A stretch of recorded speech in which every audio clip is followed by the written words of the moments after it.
Welcome to the video, guys. As most of you likely know, the Brexit extension deadline passed yesterday without Boris Johnson requesting an extension or accepting one from the EU, which of course he said he was never going to do anyway, so that shouldn't really be a surprise to anyone, but these are politicians we're talking about. Absolutely anything is possible. Well, this, coupled with the immigration bill that will end EU freedom of movement in the UK, has completely set the Ramonas off from a variety of parties, forcing Priti Patel to even go as far as calling out Labour for being against the people. Her comments in response to Labour voting against this immigration bill are an epic put-down and shows once again how they're going to get destroyed at the next election by the simple fact that they are against what the people of this country want. Now, before we get into the video, I hit 10,000 followers on the new Parler app, so thank you very much to everyone who has joined from here. But back to the video, the immigration bill and of course the Remainers absolutely shit in the bed. The Sun is running this article, which we'll take a look at first, headlining MPs back flagship immigration bill to end freedom of movement in the UK. The bill is part of the move towards the government's points-based immigration system to be introduced from 2021. It was passed at the third reading by 342 votes to 248, a majority of 94, showing there are still 248 MPs in the House of Commons that are against what the people of this country want. Though it was more than just the Tories who actually voted for it, a 94 majority is more than the Tory majority over the other parties. The bill will now be considered by peers in the House of Lords, who are, as you all know, a bunch of Remainers. Home Secretary Priti Patel said last year the British people sent a clear message that they wanted to end freedom of movement, and our landmark bill delivers exactly that.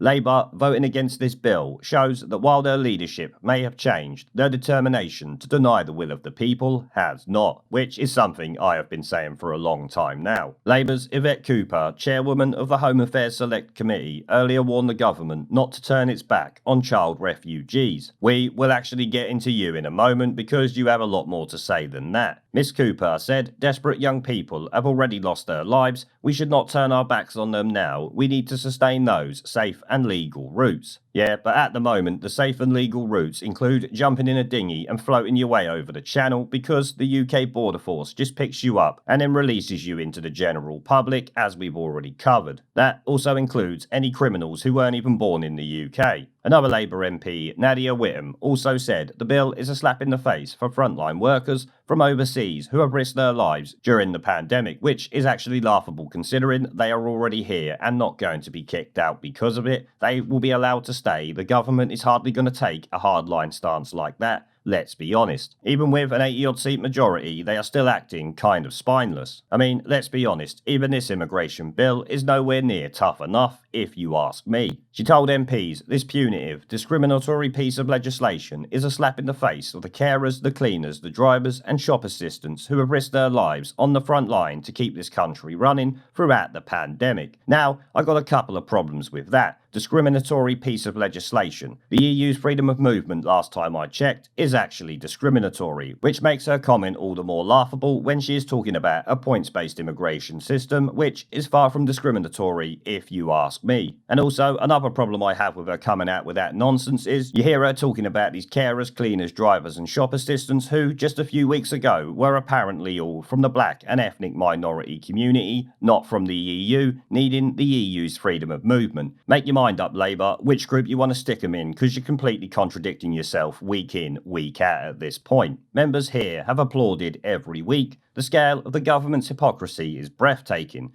clapping for carers one day and downgrading their status in the law the next, which, once again, is factually incorrect. That is not what they are doing. It goes to show the privilege these MPs have that they can just sit there talking a load of old shit like that with no consequences to be seen. Naturally, the Ramonin rag jumped in on the story. MPs backed immigration bill which ends freedom of movement in the UK. We ain't going to read through most of it because it says essentially the same old crap. We will take a look at some more of what Labour's Yvette Cooper had to say though. Yvette Cooper, chairwoman of the Home Affairs Select Committee, earlier warned the government not to turn its back on child refugees. She pressed to vote for her amendment which sought to continue existing arrangements for unaccompanied child refugees to be reunited with close relatives in the UK. it was defeated by 255 votes to 332, a majority of 77, meaning some Tories actually voted for it. It attracted some support from Conservative MPs, including former Children's Minister Tim Loughton, which we know him, he's alongside one of the traitors to the people of this country, we don't need to go through that. And even David Davis jumped on it.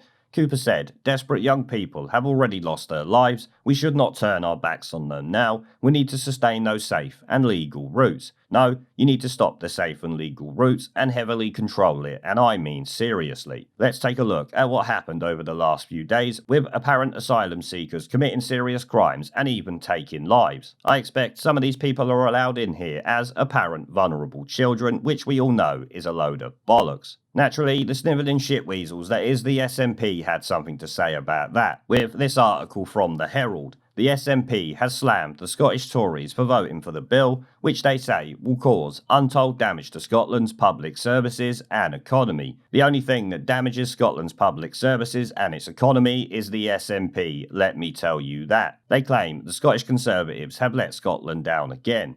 Stuart MacDonald MP said this bill will see families split apart, businesses drowned in red tape and unable to recruit, people left destitute, black holes in food production, hospitality, healthcare sectors, and EU citizens stripped of their rights overnight. It is, quite frankly, a disaster for Scotland. No, Nicola Sturgeon and tosspots like Stuart MacDonald here are a real disaster for Scotland, that is for sure. Because he's about to go one further and demand devolved immigration, which is just laughable. Whilst migration and fiscal powers remain reserved to Westminster, Scotland's ability to financially recover from the impact of Brexit and coronavirus remain seriously hampered. Scotland needs the devolution of immigration and fiscal powers now to do what is best for Scotland in these difficult times. Successive governments have failed Scotland for decades, but this bill is one of the biggest disasters in modern times. No, the only people who failed Scotland for decades is, of course, the SNP. And I'll tell you something, if Scotland ever got devolved immigration, I would be calling for a border wall, you better believe it. There is no way we could have the SNP in charge of immigration without a full-on border protecting this country from the mass floods of people that Nicola Sturgeon and these losers would actually let in, as you all know. And let's not forget, Scotland has plenty of things that are devolved to them, and guess what? The SNP has completely cocked up every single one of them. Naturally, the Ramonin rag The Independent also had something to say on it, getting salty as fuck. Fury as Tories backed controversial immigration bill which ends freedom of movement. The only fury is from within Remainer parties and of course the Ramonas who are running around screaming on Twitter.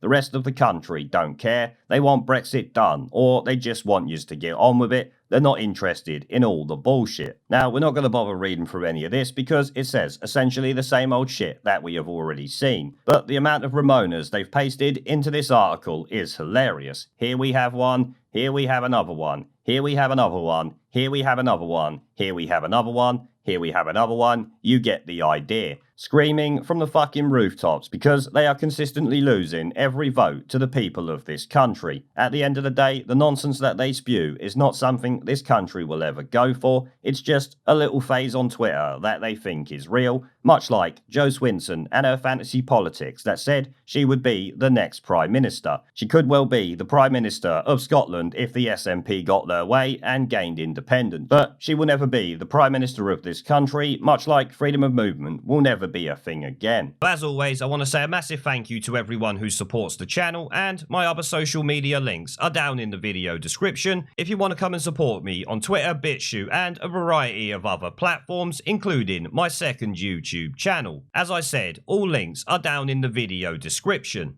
There is a pattern consistent throughout history of oppressed people turning on the oppressors.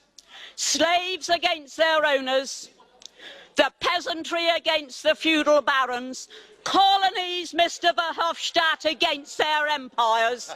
And that is why Britain is leaving.